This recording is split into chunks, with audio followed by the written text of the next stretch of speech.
Welcome to UnInfluenced. I'm your host, Bill. I'm your host, Rob. Yeah. No, Ted. I'll be Ted. You be Bill? Yeah, Bill and Ted. Bill and Ted. Who am I? You go, I'm Bill, you're Rob, and he's them. Who are you? That's the fucking age-old question now, isn't it, Rohan? Yeah, that's what we've been asking ever since you've been here. Trying to figure that shit out for a couple of months now. Who the fuck is this dude? I kind of just walked in here and started recording shit, right? That explains a whole lot about the quality. and the inconsistency. Yeah. Consistently inconsistent. Yeah. I got some decent topics today and then some stuff we're going to kind of run into, kind of tell people a little bit about what 2022 is going to have in store for UnInfluenced. I guess we can kind of, I don't want to totally give away the mic drop side of it either yet, but we are going to get into that soon. Yeah. But we left you guys on a cliffhanger last episode. Ago. Yeah, 2 weeks ago. Sorry, we got shit to do, so y'all got to get cliffhangers from now on.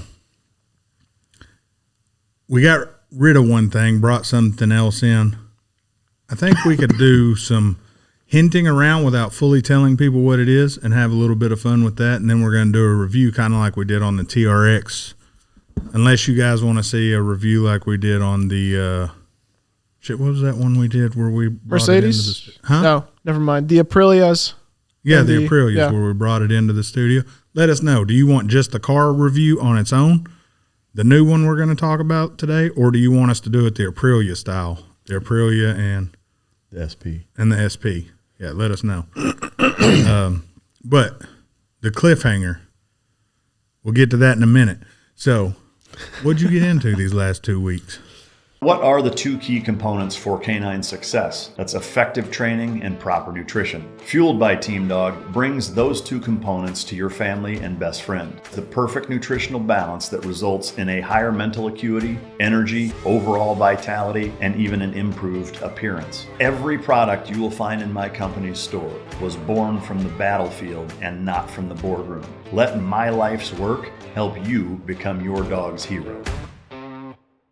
Man, I had to go out of town, had to deliver a dog, had to do a fucking speaking engagement, and so yeah, I was busy. I got fucking sick right before, about 5-6 days before I left, and then I had to leave like on the tail end of trying to fucking get over that, and then I went up and did a speaking thing up in Missouri, and then I went from there to Florida to deliver a dog. And then came back here and just been catching up ever since, but no big whoop. You think you had COVID?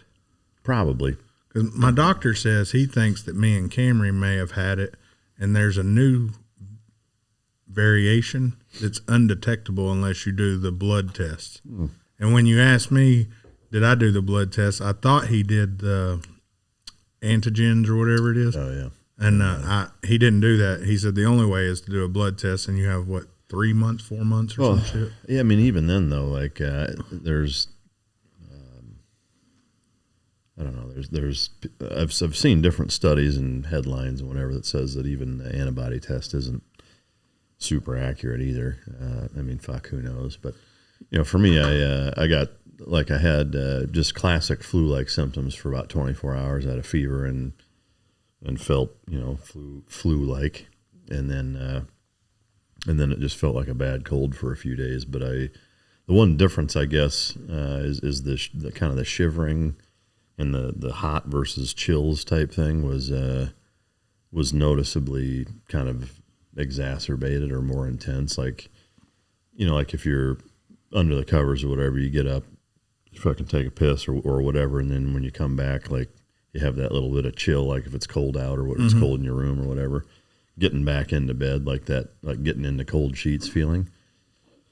It was like that, but really, really bad, where I was like shivering like I was in the middle of fucking hell week for a couple of minutes getting back into bed. Like I just couldn't get fucking warm. And that first night I went to bed in like fucking sweats and woke up fucking soaked, But like I said, it was like 24 hours of fever and that shit, and then a couple days of feeling like I had a bad cold. The one thing that has lingered and still is there a little bit is a cough, just because of my lungs. Like anytime I get sick at all, it usually fucks with my lungs for way longer than normal, just because of the decreased lung capacity from valley fever back in the day. But anyway, I mean, I feel fine. Like I said, that couple of days I felt under the weather, but I've certainly felt worse, on a number of occasions. But I didn't go get tested. I just assumed that's probably what it was, and stayed home and fucking just took vitamins and fucking hydrated and did what I could to get better on my own, and did in a few days, and that was it. So I mean, fuck whatever. But, yeah, I can't remember if it was a week or a week and a half before, but I was working on the car and I went through fucking just started pouring sweat. Yeah. And I was in the garage and it was cold outside. Yeah. And I just started pouring sweat, and then I went inside and I asked, I was like, what the fuck's the temperature? It's cold as fuck in here. Yeah. She was like, it's 72 in here. Yeah. Like, bitch, turn the heat up. And so we went through that, but I saw you, we had recorded the Monday before you got sick, because you were like, man, this is what I'm feeling. I'm like, oh, this dude got the COVIDs. And I never got any symptoms. But after I got that sickness I had, I've been coughing up, like in the mornings. It's like I smoke cigarettes again. I'm coughing shit up every morning. It's like it's clearing out my lungs. Yeah. But it was like, holy shit. But if I had it, or even the, what do you call it, the stealth variant, which they've had a few people in there with it, and that the only way they've tested them, they did the normal test and then they did the blood test, and that's the only way they knew they had anything. Yeah. His wife was one of them. And I'm almost glad that if I had it, it was that way. Yeah. Because with my anxiety, shit, man, I'd have been dying for fucking 7 days in my head. I mean, that's the thing with it. I think for most, I mean, I'd say almost everybody, is that it's more of a psychology component than it is anything else, because it's talked about so much. But I mean, again, data wise, like no different than anything else. Like the last time I had the flu was like fucking 2005. And, but any sickness I've ever had, or if I feel like shit, like I'm not going to go to the doctor and have them confirm that I have the flu, so to me, I look at it the same way. And that's where like the weird element of politics and, just the divisiveness about this particular topic because of politics changes a lot of people's methodology or protocol as to how they would go about it. Again, it's like no other thing do you typically go to the doctor if it's just a flu or a cold. I mean, if it got bad enough to where I was like, holy shit, like I feel like something is legitimately fucking wrong, I'll go to the doctor, but I'm not going to go, just for them to confirm that it's a certain strain of fucking sickness. So like, to me, that's just dumb, but yeah, I was the same way. I was like, man, I have this, and he called me in like prednisone and another antibiotic, and I was going to look. I think it was when you had it. I was like, what do you take it? Because there's a certain pill they're giving people now, or a shot or some shit, and if you can't take it, that's what they put you on, is the prednisone. And I was like, I wonder, and then a fucking week later, I found out about my elbow, so he put me on another round of that shit. Yeah. It's, like you said, it's mental. When I had the flu real bad, it was probably 2002, somewhere in there, probably about the same time you had it, when the flu was going around like crazy. I thought I was going to die that time. Yeah, I was way sicker the last time I had the flu than with whatever the fuck it was here last week or whatever. I mean, damn near every time I was about to go to sleep, I'd be like, I ain't waking up. And I'd tell my daughter, I love you. Yeah. Yeah, it was like 4 or 5 days of 103 fever. Couldn't fucking break it with anything.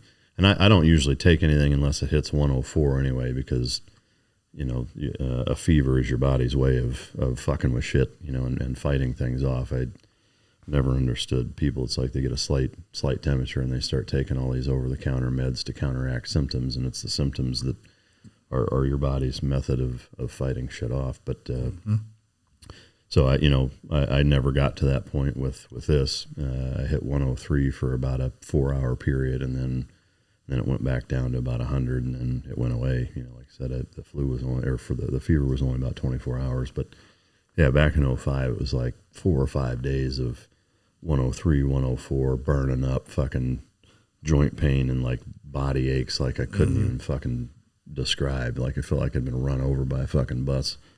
Yeah. And it was way worse, and I was younger then too, you know, by quite a bit. So whatever. I mean, like I said, I don't give a fuck, and you know, made it. I don't know why there's such a big deal made out of it, you know. But I don't. Because they're getting rich as fuck off of it. Yeah. Yeah, I mean, And elected. yeah, I mean that it was around Christmas when I had mine, and I remember going to my ex's family's Christmas party, Giving it to all of them. dude. And I know one of I still call him my cousin because I've known him since he was young. He listens, and I know he'll remember this. I'm just sitting on the couch, and all right, we're playing that white elephant shit, and I'm like, I don't give a fuck, you know. I just passed out on the couch, and it was like you said, 3 or 4 days of up and down, fucking. I feel great, and then feel like you're gonna die again, and it sucked. But I got through it. This time, I had that cold sweat where I was sweating like a motherfucker, and the most annoying part's this cough that keeps coming back. But other than that, I mean, I feel great, and I didn't get whatever the hell you had. So that's the only other reason why I think if you had it, we had it, because I didn't catch shit off you Monday, and we sit way less than 6 foot apart. Yeah, I mean, I shook your hand before I left too. Granted, it was right after I took a piss and washed my hands, but you do still. spit on your hand every time you shake, so it's really weird. Yeah, and then I rub my eyes when you leave like this. I don't know why. I lick my fingers every time, you know, after I shake hands. Yeah, I'm glad I gave a fist pump then. Yeah, whatever. I'm just talking to you. You're 18. Fuck off. Did you ever watch How I Met Your Mother? I've seen a few of them. I think they got one now. It's called How I Met Your Father. Yeah, I saw that. Did you watch any of the? So in the second or third episode, there's a dude fucking like a prince from England or some shit, and he family disowns him, and they're like, go to the United States and fuck you ain't got no money. And he's like, I learned subway safety the other day, and what do you mean? And they show this dude, close your eyes and open your mouth, I'll give you a surprise. And the dude does it, and the guy goes with his finger in his mouth. I mean, to me, I don't get the whole constantly remaking everything. I mean, the same with the Wonder Years, like the Black Wonder Years. Like, I mean, is Hollywood and they're out of ideas. The entertainment industry that out of ideas where they you just take something and make it a different fucking whatever. I don't know. To me, it's fucking lame. Like, get some new shit. It's like the fashion industry. They do the same shit. Every 10 years, the next generation comes back around. Yeah, my wife the other day, hey, let's put wallpaper in the house. No. Why? Because in 5 years or 3 years, when that shit goes out of style, I got to pay fucking like $10,000 to get that ugly ass shit. Wallpaper's never looked good. No, never. And she's like, well, these bloggers look, motherfucker. Yeah. When you started with these bloggers, I automatically stopped listening. There's a reason we named our shit UnInfluenced. Yeah. Fucking bloggers. The show I was on with Clint, he's like, y'all's name is UnInfluenced, yet you two influence each other all the fucking time. That's different. We named it UnInfluenced because we're not influenced. The collective we are uninfluenced. Yeah. We're not influenced by, hey, you should buy this backpack because it's cool. Or maybe it's that we don't want to influence anybody. Yeah.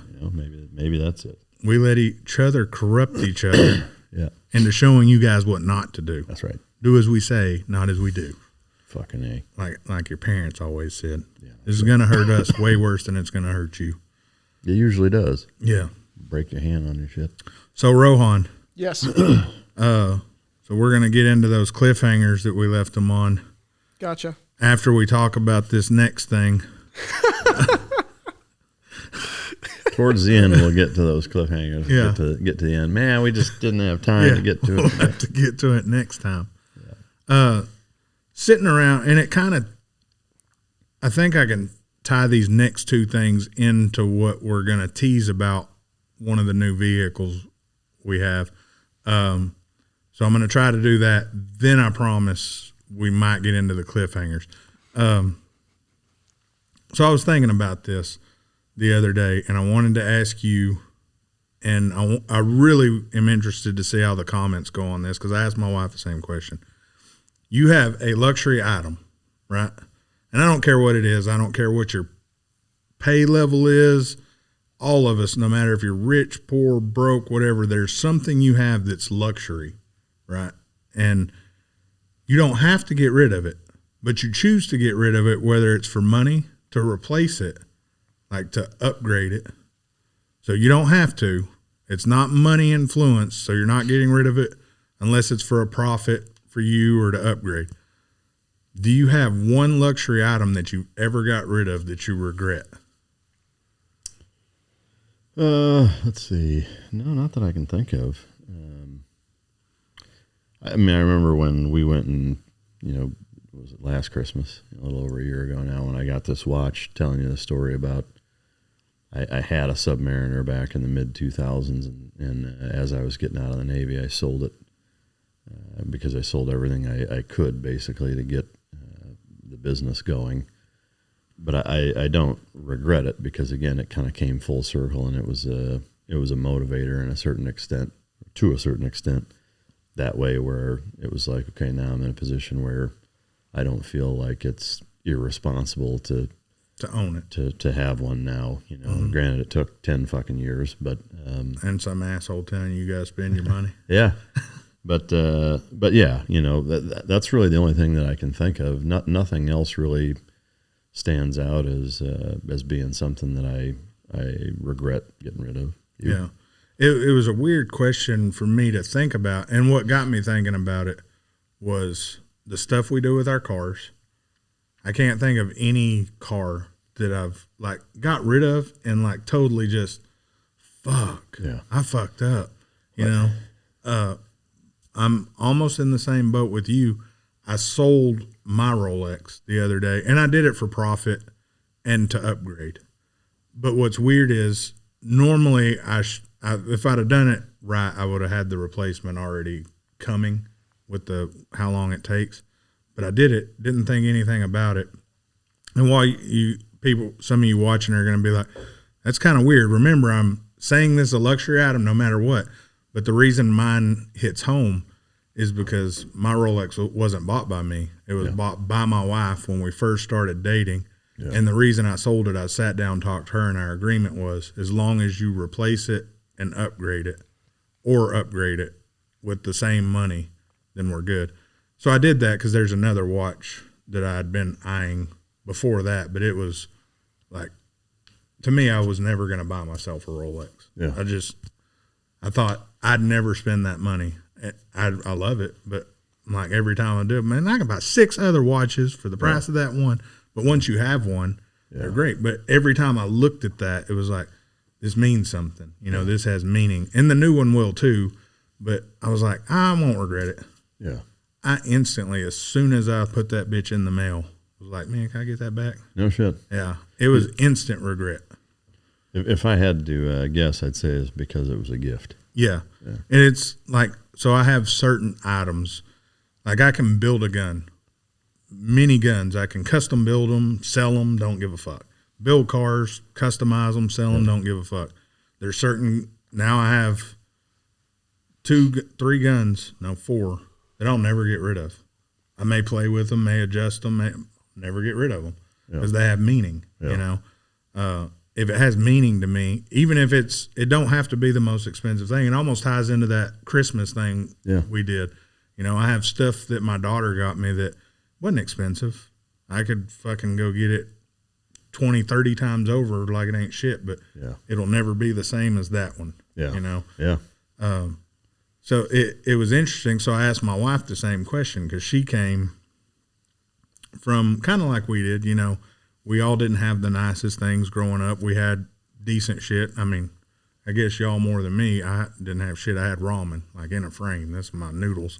But I asked her, and she had to sit there and think about it. And she was like, hers would be the ability to kind of go do things and not look at the bank account before going to do it. Because when we do things, we make memories as well. Yeah. I was like, I never thought about that. But so you guys let me know, or let us know in the comments, what's something luxury? Remember, this is something you don't have to have, but you have. And I don't give a fuck if it's a cordless drill, a TV on your wall. It can be a gift like mine, but a luxury item, something that you could get rid of, but you instantly or a few days later, like, fuck, I should have never done that. Yeah. And I hope like hell that the new watch has that same meaning. I'm sure it will. Yeah, because I mean, it's bought by the same people. The money's still from the same deal. It's just it grew a lot from that. But Rohan, you got anything like that? Well, probably my PC, my computer that I do everything on. If I didn't have that, if I didn't have cameras and certain materialistic things, I wouldn't be where I am now. Yeah, and so the luxury, that's what it is. It's a luxury and a materialistic thing or theme. Yeah. Yeah, I mean, going shopping without caring, that's materialistic. And we all, whether, I don't care what your pay or your income level is, especially if you're a parent, there's something you will do. You'll save, you'll scrimp, you'll do anything, especially if you have kids, to make a memory or make something. Yeah. But if you got rid of that, I want to know how that would fuck with you. Yeah. So it hit home because, and it sounds crazy as hell. And what really fucked with me is me and you have talked because you could buy other watches, and I had at the time, which I still have 2 others, but they don't mean shit to me. Like this one I wear right now. This isn't a cheap watch, and I fucking work on cars in it. I beat the shit out of it. Fuck, it's got concrete marks around it, and it's just I bought it because I like the mechanics of Swiss watches. Yeah. And I wanted to be able to have one that I could beat the fuck out of. It's not that expensive, but when I asked you about your watch and you were like, this is the only watch I wear, so. Yeah. Like, I mean, for me, watches are weird that way. I like nice watches, Panerais and fucking Omegas, and I don't really get the allure of the ones above kind of, the basic Swiss watches that most people know of, Rolexes, Panerais, Breitlings, whatever, the, Patek Philippe or, whatever the watches that are 30, 40, 50, 100,000. Like to me, that seems crazy. I'm sure there's plenty of people that feel the same way about cars and bikes, which I totally get. Mm-hmm. But for me, unlike cars and bikes, where to me at least, it from a kind of rationalizing it standpoint, it makes a little more sense to have more than one motorcycle or even more than one car.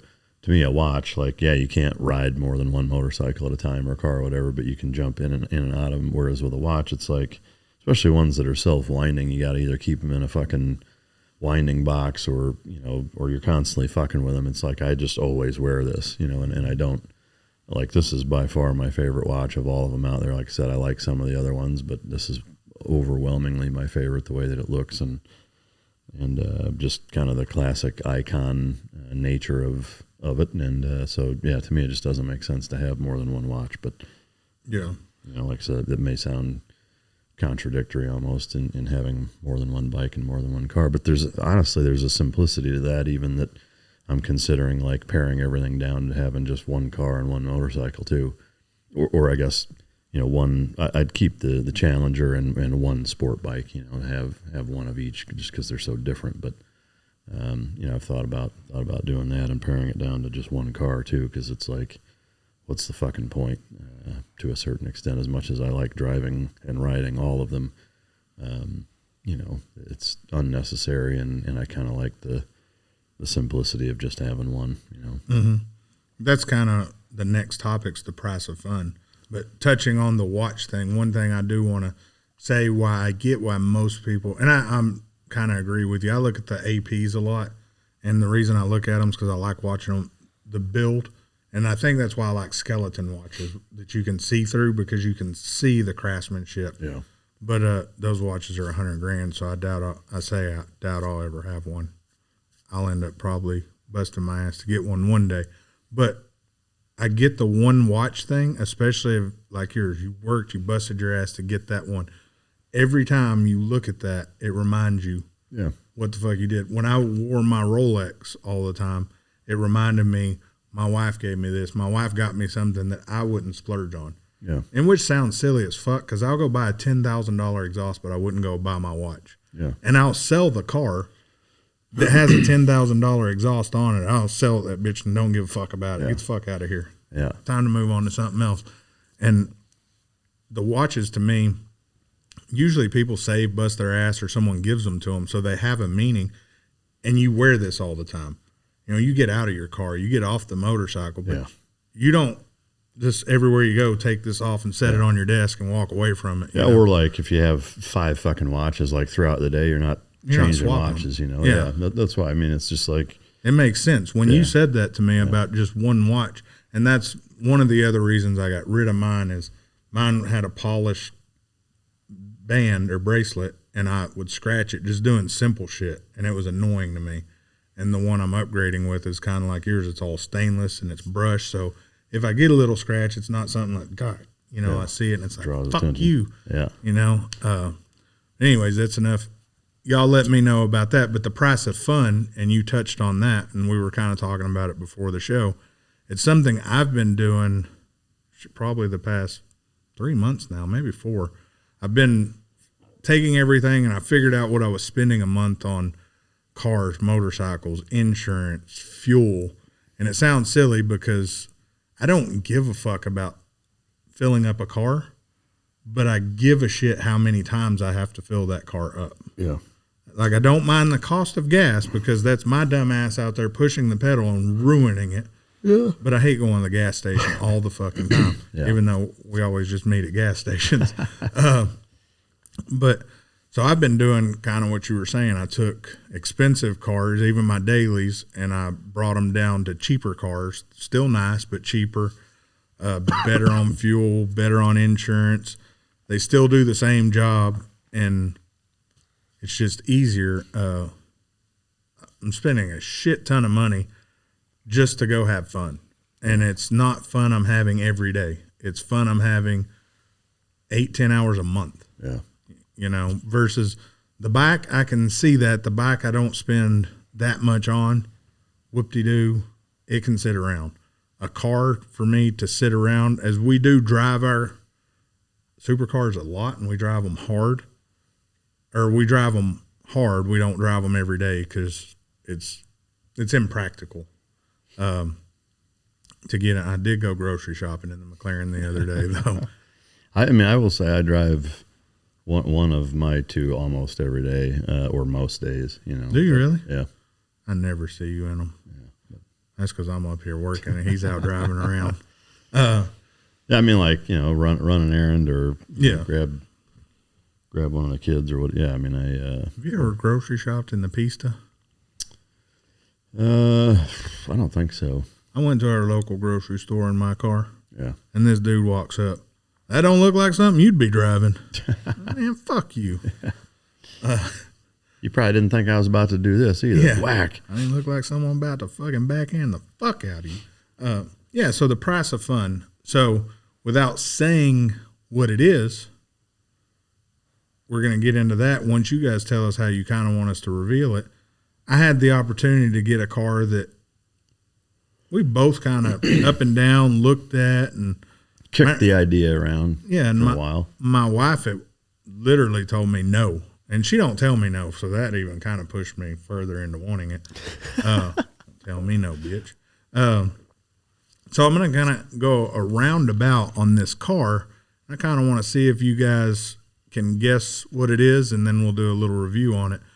But bang for the buck. And the sad part is I just found a video of this car racing a 720 and fucking staying with it, a tuned downpipe 720 like I have.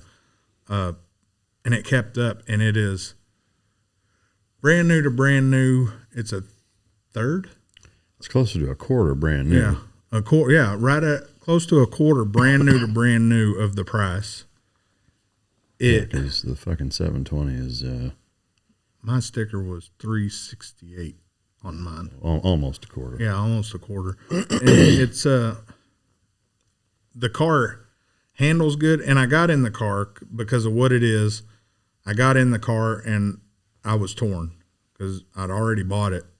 I'm getting in the car and I'm expecting front parking sensors because of what it is, front cameras. Then I got to think, I don't have none of that. I got front sensors, but the rest of that I don't have in the fucking McLaren.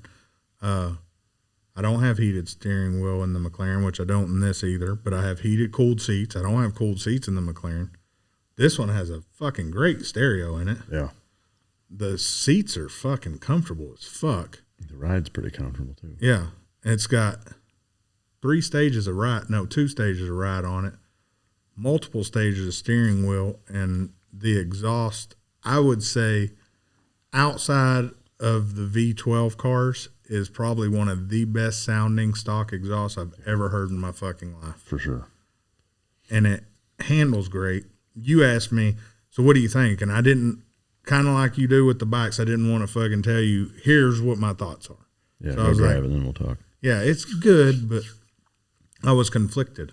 And here's why. The exact same reason we talked about price of fun. Is it worth having all this expensive car and shit sitting when I can have this car? I can spend 10 grand on it, have just as much fucking fun. It gets tons of attention still. I'd say as much, if not more, than the McLaren.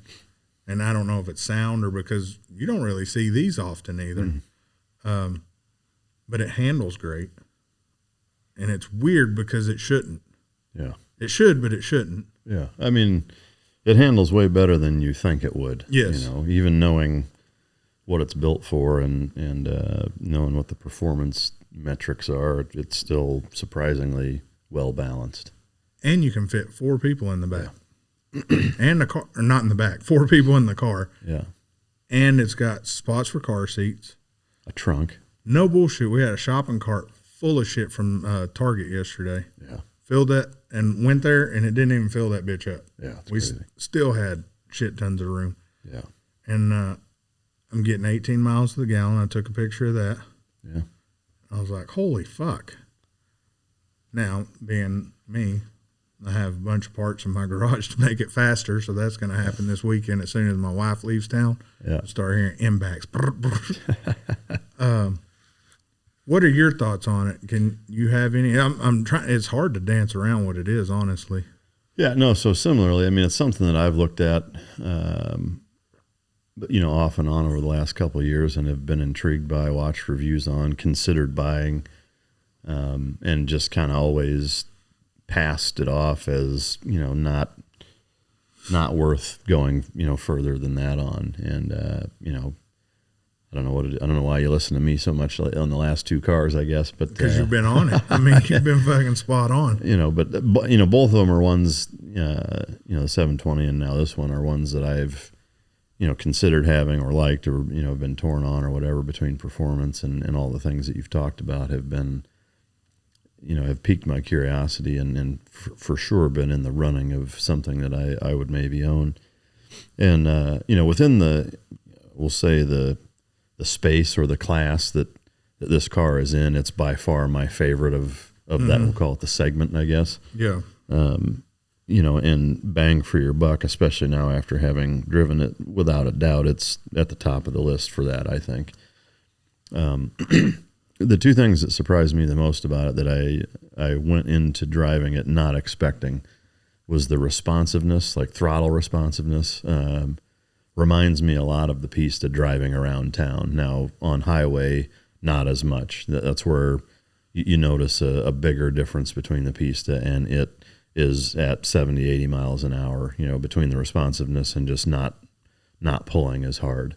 But, you know, it's not, it doesn't make you feel like, God damn, this thing is slow. It's just not as fast as, you know, kind of what we're used to at the top end. Now, again, stoplight to stoplight around town, honestly, there's no difference. Like, it's every bit as fun, as punchy, as quick, as, you know, connection to the road is fun to drive, or close enough for it to not matter. And that's the second thing, is the handling. I was really, really impressed with how well the steering felt and how it handled compared to what I kind of imagined going into it, and for what that thing costs. And how little it costs to bring that up into, you know, fucking supercar realm of speed, hypercar speed, honestly. I mean, yeah. Start talking sub 5, fucking 60 to 130. I mean, that's a Bugatti is a 4.6, you know, so that's a $3.5 million hypercar. So, yeah, I mean, it's a great car. I was not expecting to like it that much. I mean, I think I sent you a message 10 minutes after I started driving. Like, dude, this thing's a fucking blast to drive. It's more fun than the 911 to drive, you know. Yeah. Without a doubt it is. It's very engaging. Yeah. And this tell you how much Mike loves those cars. If I lose Mike at a car meet, I'm like, fuck, I need to ask Mike something. Yeah. I can go to this section at any car meet, and I can almost every time find him over there. Yeah, I mean, I look at him, and it's that particular one in the segment of the different ones that we've talked about that I've just always liked. I mean, my grandpa growing up was a car salesman, and my mom's dad. And after World War II, he came back and worked at a bakery for a little while because he was a chef in the Navy or a cook, whatever. And then after that, became a car salesman at this brand's dealership. And so all growing up, I was always a big fan of that brand, and just kind of has a nostalgia to it. Yeah. Specifically with this model, my dad had one when I was growing up also, so I've just always kind of been attracted to that model and that brand. But it's a fucking great car. No two ways about it. Yeah, my brother, he's known how I am with cars, and in this particular realm of cars, I've built some very fast ones. Yeah. And he was like, I wondered when it would come that you'd end up with one of those. And I said, this was all just luck, I guess, because I went to the dealer to get my wife's car. They made me an offer on my truck, and they don't even sell this brand of vehicle. Yeah. And I was like, oh, you give me that one, and when my vehicle's built, you give me the money back that I spent on this one. You put that shit in writing, I'll take this bitch now. Yeah. And the guy was like, okay. I'm like, fuck. Yeah. Make it too easy. Dude, call my bluff. Yeah. So I ended up with it, and it was outside of selling the RSQA, it's the only car I've got in and had buyer's remorse right away. That's weird. And because when we left the dealer that day, there was traffic. So I didn't really get to drive it. And going home, I didn't get to drive it home. Because you even asked, so how was it? And I was like, dude, I didn't really get to do shit. It's comfortable. Yeah. The brakes are fucking outstanding on that car. Yeah. For being non-carbons. And as heavy as it is. Yeah, it's fucking amazing. Yeah. My wife even messaged me bitching when she drove it. She said, it sounds amazing, and it almost threw me through the windshield. But so I ended up with this car. It wasn't one of those, fuck you, Mike, I got it and you didn't. Yeah. It was just, it happened to be there, and it was the only thing on the lot that I was even interested in buying. And man, it's really had me thinking, do I really need a supercar? And in all honesty, I'll know in the next couple weeks or days, I may get rid of the 720 and just stack money to wait and buy the car I want and just keep this one for a while. Yeah. Play with it and do my thing. It's not like it's losing money. Yeah, I'm right there with you. I mean, I kind of ebb and flow that way with, how much does fun cost, or should it cost, or how much should you spend on it? And that opinion of mine, it kind of changes. It evolves. There's times where, for whatever reason, I'm willing to spend more and I'm okay with it. And then other times I'm like, man, that's dumb as fuck, and I pare things back. And I think that's just part of life. Is you don't like staying in the same fucking thing. That's why it's so easy to switch cars and get rid of one and get the new one. It's just part of human nature, I think. But after driving that, it made me think, like, kind of what's the point of spending the amount of money on Euro exotics when you can get something like that is that fun to drive, for so much fucking less. Mm-hmm. And just be a little more balanced and smart about what's spent on it. I mean, I don't regret having what I've had, and even if I sold the piece tonight, like I wouldn't regret it, because I've had it for a year. I've put a lot of miles on it, and I've enjoyed it. I've made good memories with it. So I don't need to hang on to it forever. I don't know that I'll get rid of it. I mean, who knows? I mean, at some point I will. I mean, I'm not going to hang on to it forever, but but it certainly made me think more about, like, why not just have something like this? You know, if I have that much fun driving it, like, fuck, I don't need to spend what I spend on the other shit. But. Yeah, and I mean, I think it's going to sound silly and like I'm throwing money around, but for about 10 grand, and if I wanted to get crazy with cosmetics and everything, I would say 20 grand max. That's wheels, new tires, new suspension, adding tons of carbon to it. Yeah, you could do a ton of shit. Yeah, and getting it at the horsepower level I want to the ground, which is a number we always talk about. It's between 800 and 900 is the happy medium. The 900's pushing it a little bit, but to me, it's between 700 and 800, really. But I'm greedy, so I like that 900. Yeah. But yeah, I mean, hell, crank, that would be damn near 1,100 horsepower because this thing has a drive shaft. Yeah. Right. Pretty close, yeah. Pretty close to 1,100, I think 1080, somewhere in there. But that's a lot of fucking power. Yeah. And the car weighs, I think it's 4,100 pounds. Oh, is it? Maybe 42. No, it's something like that. It's anywhere between 4 and 42. It's not that bad. I'll look it up real quick. You'd think Rohan would have done that real quick, but he's an asshole. He's over there. That's what I'm doing. Fucking Instagram. Yeah, he's fucking touching himself over there, looking at models and shit. But it's a great vehicle. Yeah. It's 4,100 pounds. 4,183. 4,183. Yeah.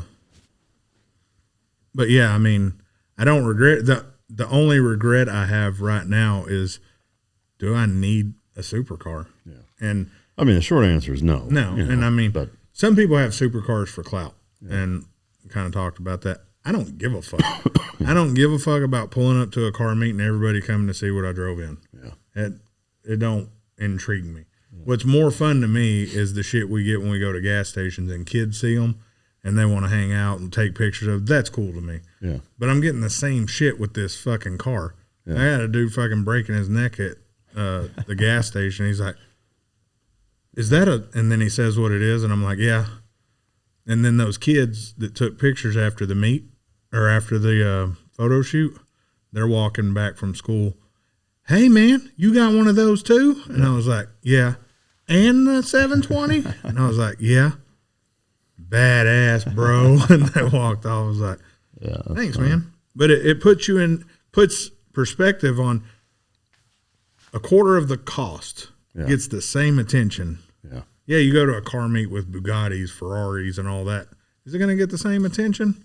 No, but if we get on the highway. Well, yeah, I mean. Or does it get the same attention, just a different crowd? It'll have me looking at it at a fucking car meet. Yeah, I'll definitely know where Mike is. Mike's over by the car. Yeah. Yeah, I love them. I think they're fucking awesome. Yeah, and so we go through periods to where we have the same a lot of things, bikes, car, sometimes watches, and well, I guess we've never had the same watch. So we go through these periods, and I wouldn't at any point blame him and be like, man, fuck you. Why'd you get one of them? For one, he's the one who kept looking at them, and I'd go back and look at them and look at them. Then I started looking at, can I do shit in my garage to this? Oh, fuck, I can. Yeah. You know, and that changes everything for me. The dynamic of me being able to put my hands on that vehicle. Because the way I look at it, the way we drive, something happens. Say you get one, I have one, and something happens. I can fix it, mostly, unless I have to do a fucking full engine swap. Yeah. But if it's minor bullshit, I can fix it. The Ferrari? Yeah. Bro, you're going to call a wrecker. Yeah. The McLaren? You better call a wrecker. Yeah. It's not that I can't fix it, but I can't do it on the road. Yeah. I can't go to AutoZone and get a new belt, new battery. Fuck, we just went through that. Yeah. There's certain shit we just can't do. Will I take it apart? Yeah, I don't give a fuck. I'll take apart a $500,000 car. I don't give a fuck. Yeah. But the ease of being able to work on it and do the shit, plus it's gratifying. Yeah. You know, even when I fuck with your shit, it's just fun. Fucking around in the garage. Fuck, that's where we get into some of the most fucked up conversations we have in the garage. Yeah, no shit. It's just fun, and it brings that old school dynamic back. Yeah. So that was a huge selling point, and that, and we've both went back and forth so many times. I can't remember how many times or count how many times I've sent you one or you've sent me one. Then I've sent you a competitor. Yeah. You sent me another one. And it's like, fuck. Mm-hmm. And then it's like, oh, fuck it, I'm going to go get a truck. Yeah. That's how affordable this vehicle is. Yeah. You're torn between that and a fucking truck and a pickup truck. Yeah. Or a SUV, you know, and it's like, yeah, damn. But so, guys, let us know if y'all want to know more about this mystery vehicle. I have a question real quick. What? So, if you say the fucking brand of this, I'm going to come over there and punch you in the throat. I'm not going to. Say you were to, take one of the world's greatest drivers, like the Michael Schumachers, Ayrton Senna's, and throw them in the car, and you took just some Tom, Dick, or Harry off the street and put them in a Pista 720S, even go up even further, a Koenigsegg. That's too far. But a car that is hands down better by 5, 10, 15% than the car you just got, who would take the crown? I've always heard it's not about the car, it's about the driver. How? If you put a normalized driver, and I wouldn't put, say, a Pista. Mm-hmm. Well, I don't know, because I haven't got to do good highway runs with this yet. Okay. We'll say fuck it, a Pista. You put an average driver in a Pista and a pro driver in this vehicle, I think the pro driver would kick the shit out of whoever's in a normalized driver. Yeah. But the kicker to this vehicle, it's if you don't know how to drive, if you're not a driver, like I have no problem giving Mike the key and say, bro, have fun. I didn't tell him shit other than it's a little slippery on asphalt or blacktop. My wife made fun of me for calling it blacktop. She says fucking asphalt. Whose fault? Yeah. But it's slippery on that. I would say a novice driver should not drive this car hard at all. Yeah, I agree. I would put it kind of like we say about the bikes. There's no wet mode that you could be in this, and I would feel safe with a novice driver driving this car. Yeah. If you got some skills and been driving hard, yeah, you're good. There's been times when I've punched it, and it's like, God damn. Mm-hmm. It's that wild of a fucking ride. And I think that's what makes it more fun and engaging. For sure it does. Because you never fucking know. You got to pay attention with this. Yeah. So, yeah, you put a pro driver in this vehicle, and I would say if you want to normalize this and say you put the right power to weight ratio to this versus a Pista, all day long the professional driver ain't going to have an issue keeping up or outrunning them. Yeah. Yeah, I mean, but it's also within reason, too. I mean, if you put, a professional driver in a fucking Toyota Camry, versus something like this, even somebody who doesn't know what they're doing is still going to beat them, like that does have the power limitations. Does. But yeah, I mean, within reason, if you've got, a high horsepower car that, that's what it's made for, then yeah, I mean, it's so much of it is driving skill and balls, because you can push the limits to cars quite a bit further than most people do. And, and that's a combination of skill and balls. So, yeah, I wouldn't say I'm a pro driver, but I'm not a novice driver. I'm far from a pro driver, but I can do more shit than a novice driver would do. Yeah. And feel confident. I can be in a fucked up situation and scare the fuck out of myself and have the passenger think I knew what the fuck I was doing. Yeah. That's happened before in my old 720. Yeah. It hasn't happened in this 720. But this car has still twice now scared the shit out of me. Yeah. Enough to make me go from, I don't know about this car to, goddamn, I respect this motherfucker. Yeah. And we have bikes that do that to us. Oh, yeah. And they put you in check real quick, like, hey, bitch. Yeah. I'm letting you ride me, motherfucker. And it's like a good woman. Yeah. Speaking of which, man, I was in the shower the other day, and I always shower with my wife. For y'all that don't know, she's like, "You need anything else?" I said, "I need you to suck this dick." She did not find that funny at all. Speaking of which, yeah. Since we're talking about that,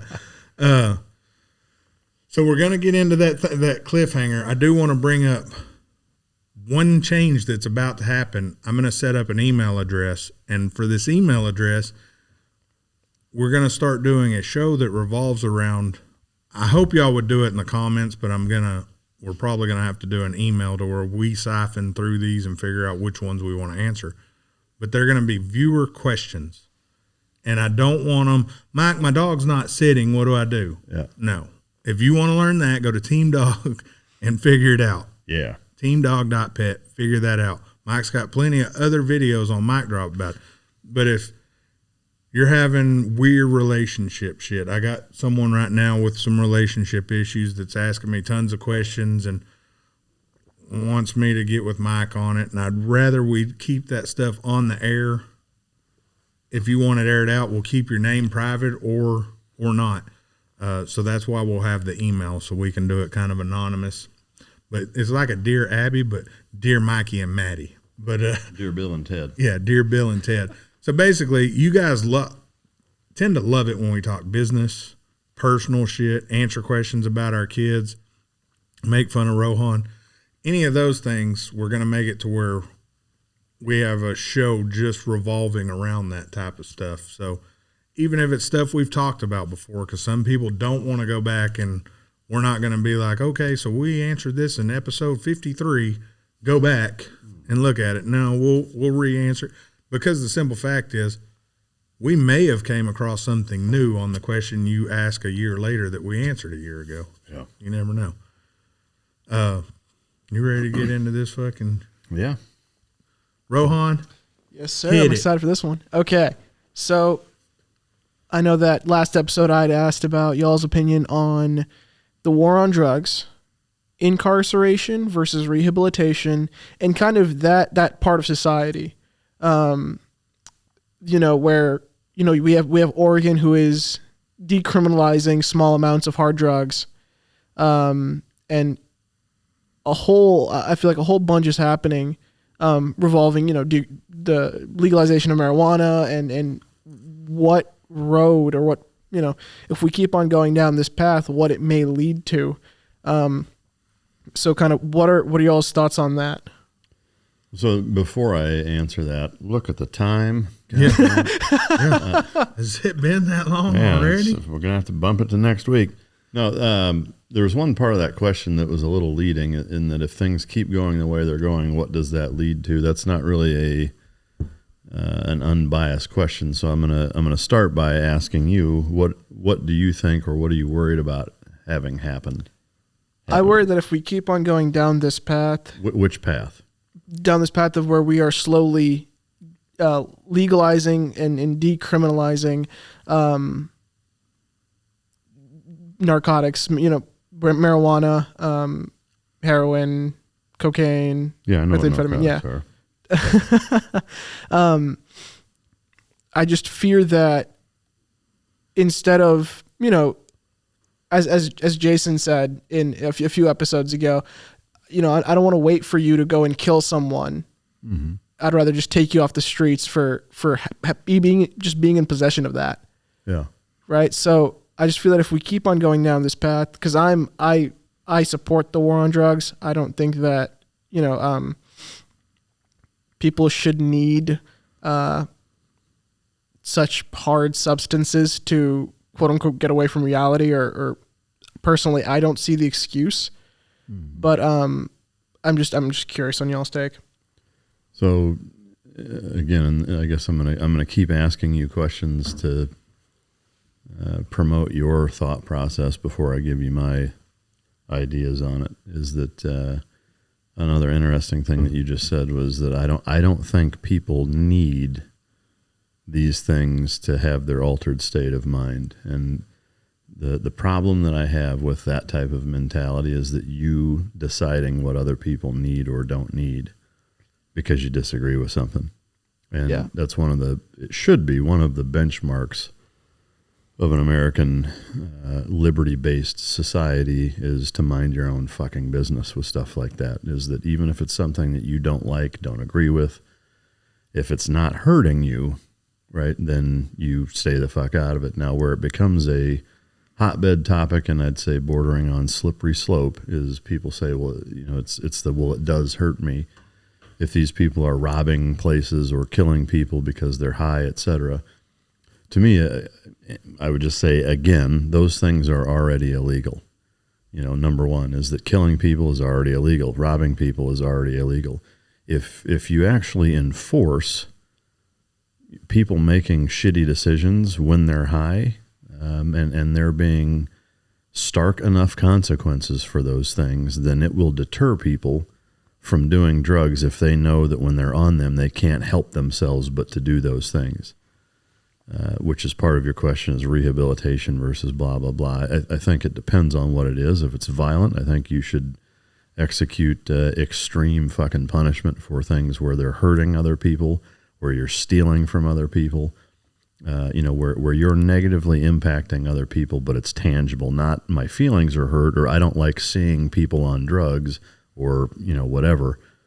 It is that when that is the measuring stick for hurting other people, then, that's why we have the most incarcerated society on the planet, and by quite a bit, is because of dumb things like that, and not actually focusing on punishment and focusing on rehabilitation. I think that one of the things that I outline in my book pretty significantly is making punishment, we talked about it, when Jason was on, is making it severe enough to where it actually fixes the fucking problem. And so that's a big issue with it. But kind of bringing it back to your original question, is that do I think the war on drugs, or what do I think of it? I think it's a complete waste of time and a complete waste of money.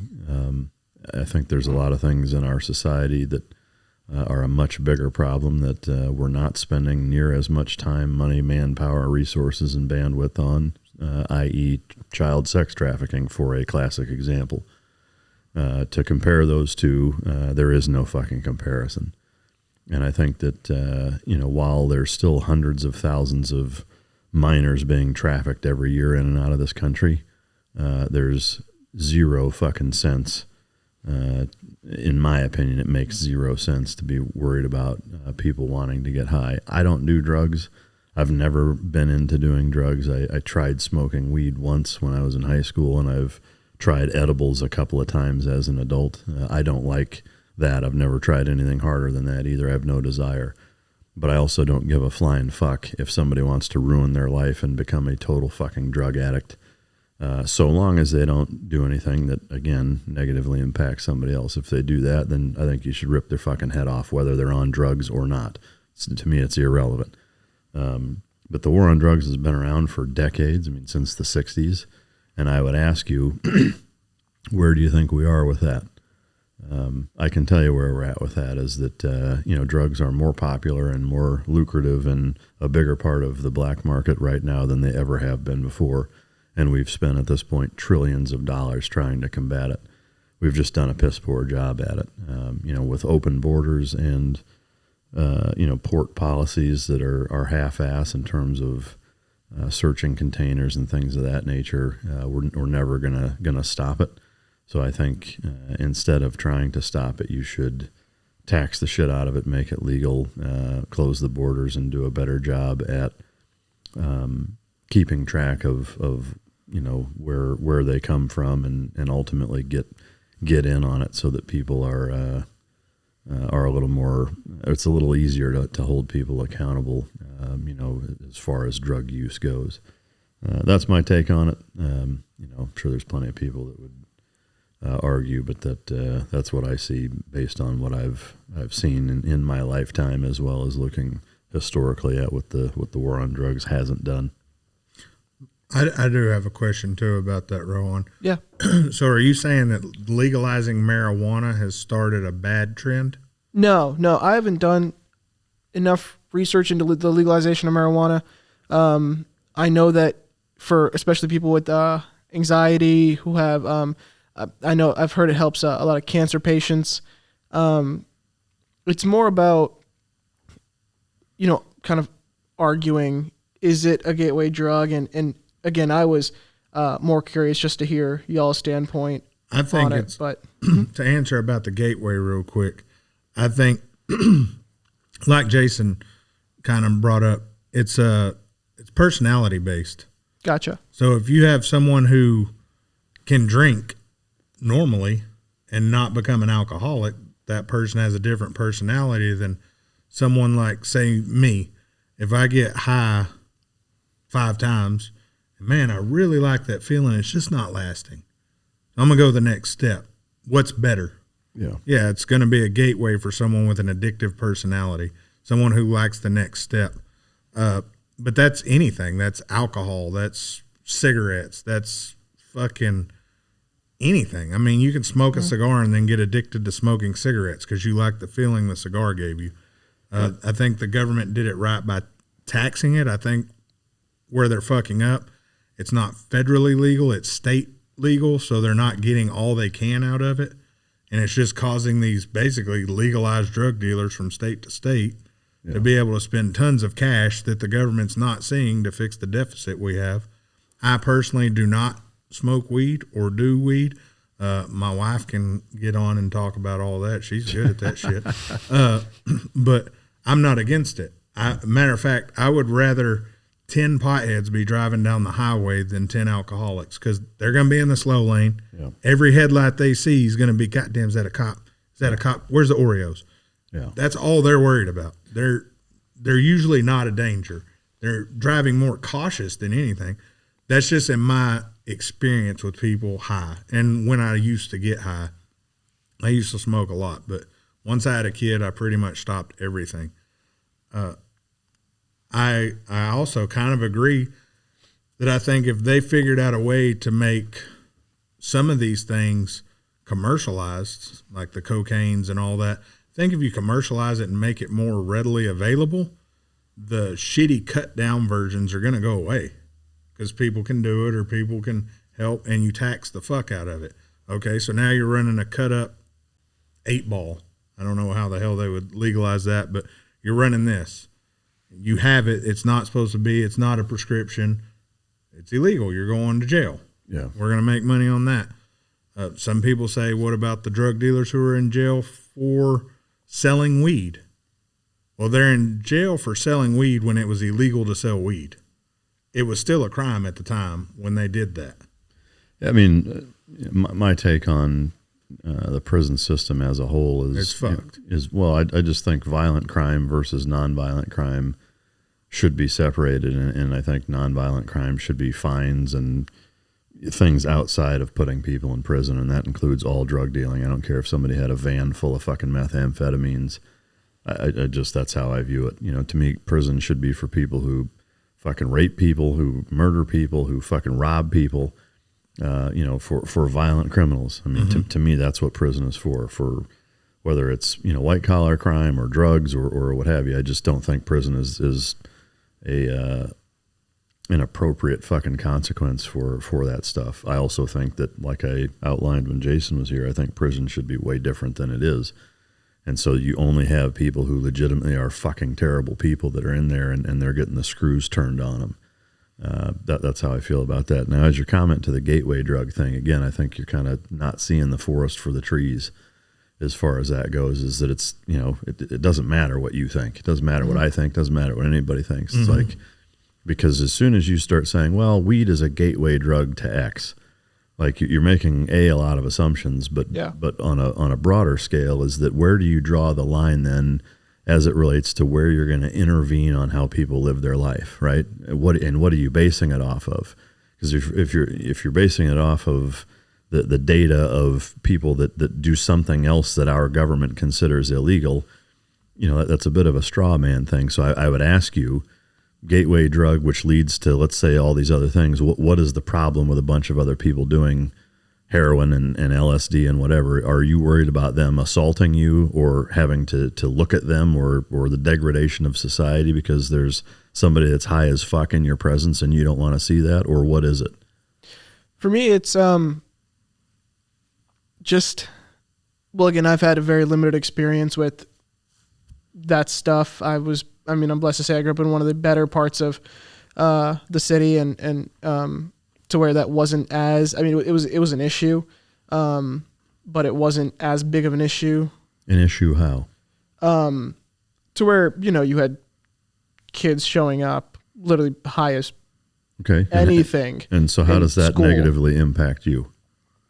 Well, so I know I've had friends who are super impressionable who will do anything to look cool, to do anything. How does that impact you, not your friends? No, it completely doesn't.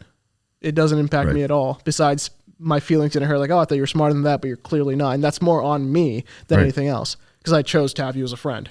Yeah. So that's my point, is that how does it, at the end of the day, you can reduce it down to most things that people want to be illegal or outlawed or whatever is because they just don't like it.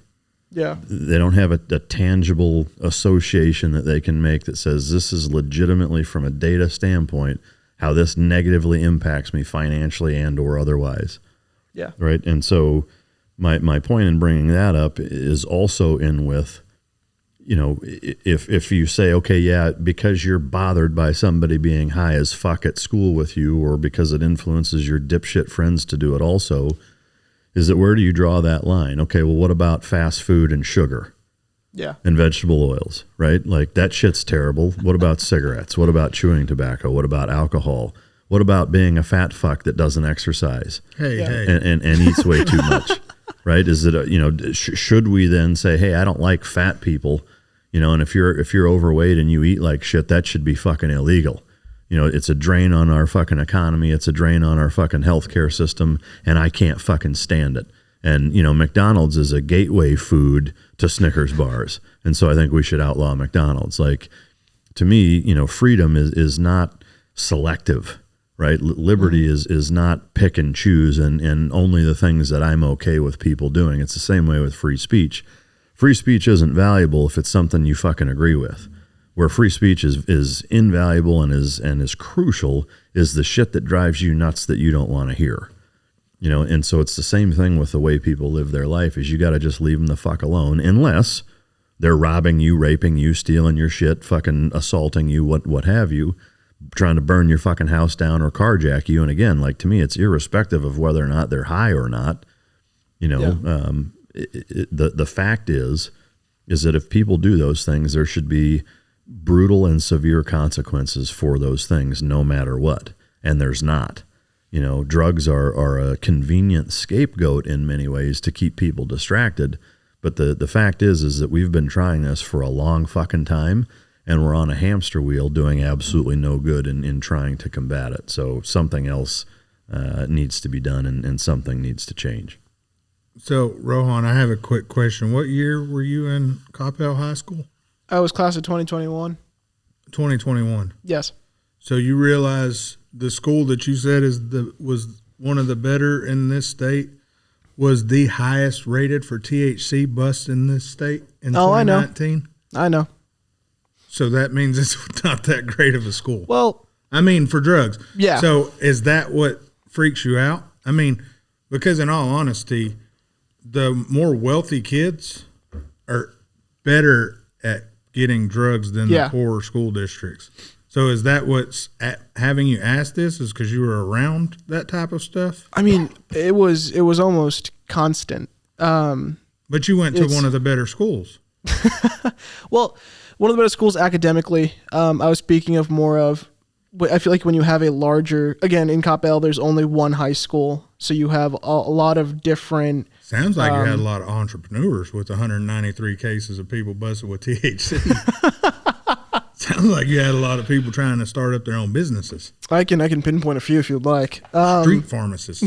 Street pharmacists. Drugs are everywhere. You're going to see the difference between a young school like yours, where there's wealth around the school, and a broke area, is the different type of drugs they're bringing in.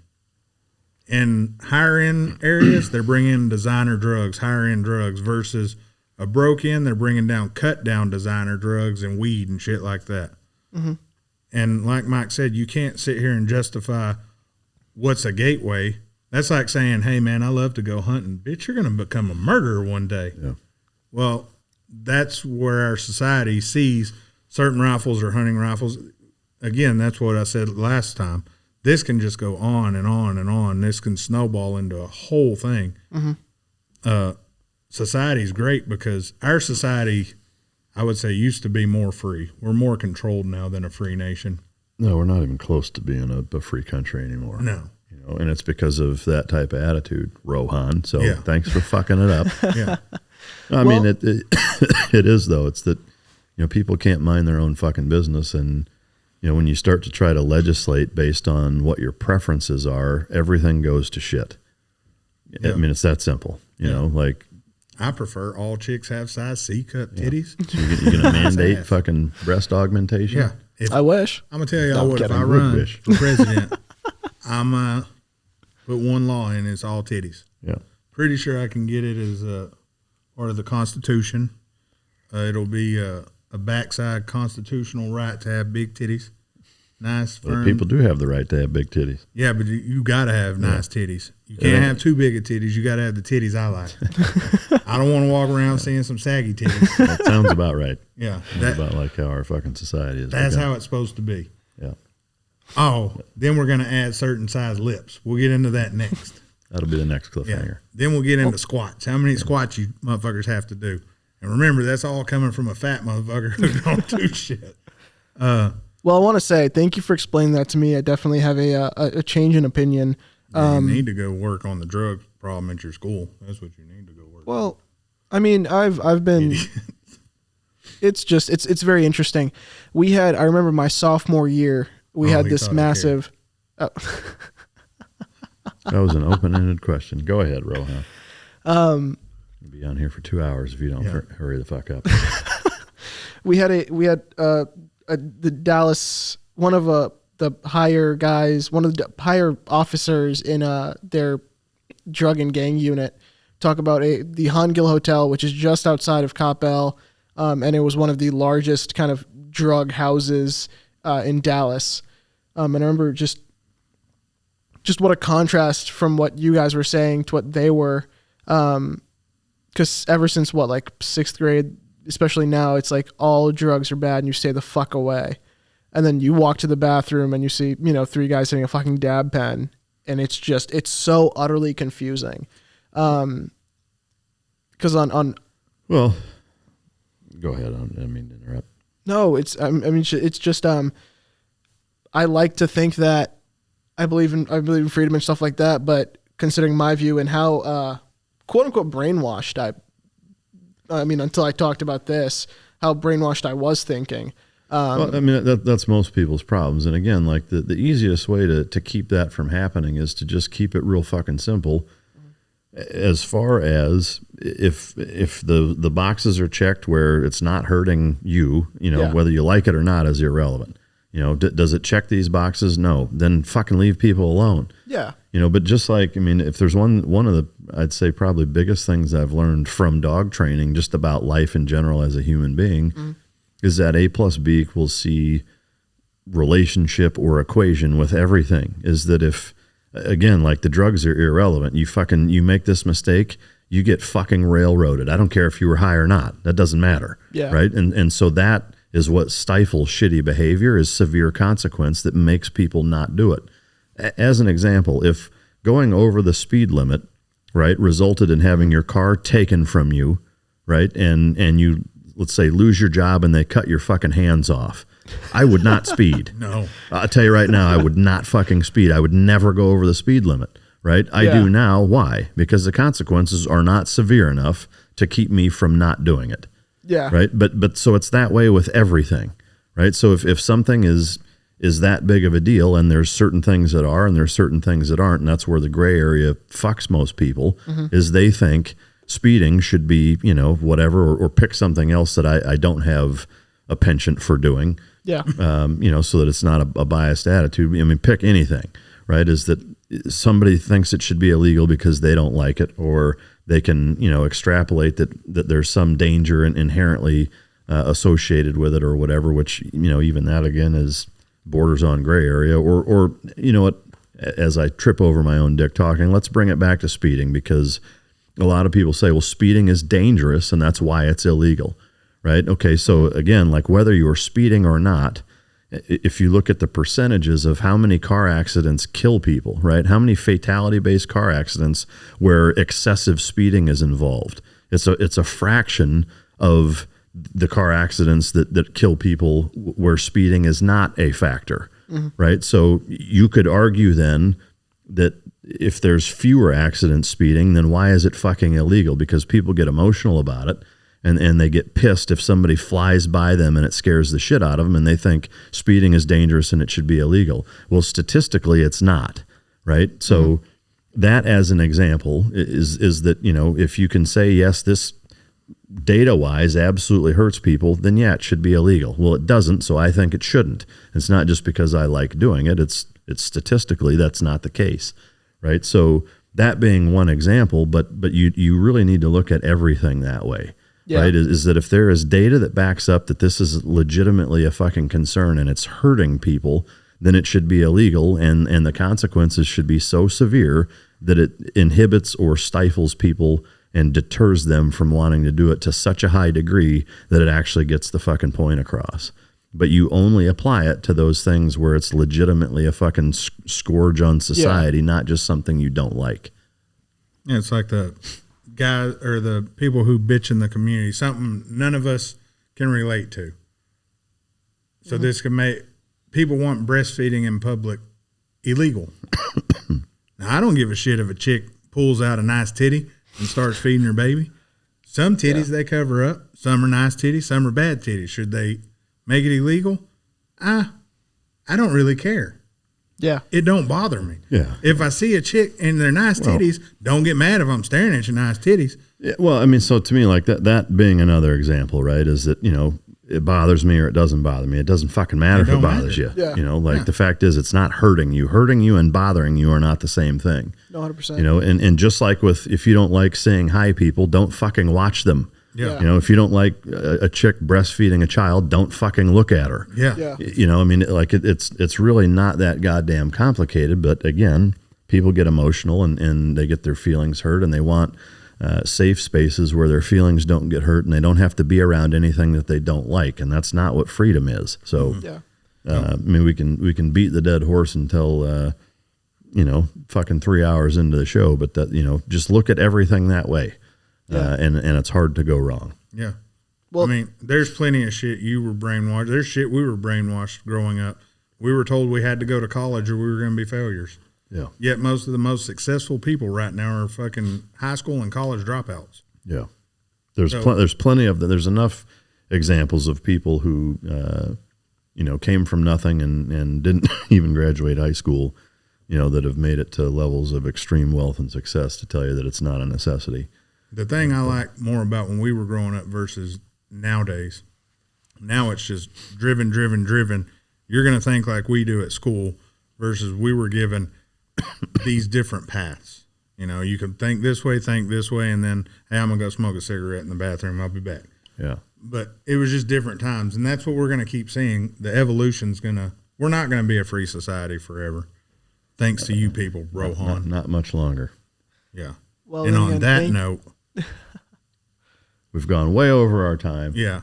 We're out of time. Trying to keep it closer to an hour now, and we're not over budget. Under-delivered, over-promised. Yeah.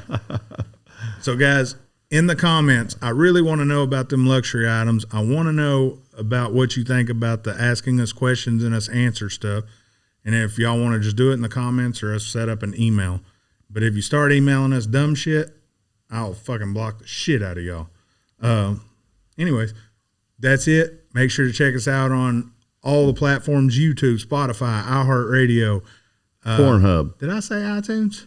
And give us a review, you cheap motherfuckers. We give you an hour of our time, hour and a half. Y'all listen, and you can't even be like, man, these guys are great. Or these guys fucking smoke pole. Yeah. Either way. Here's 5 stars. These guys like it in the rear. Shit like that. 5 stars. I don't give a fuck what you write. So there we go, guys. Peace.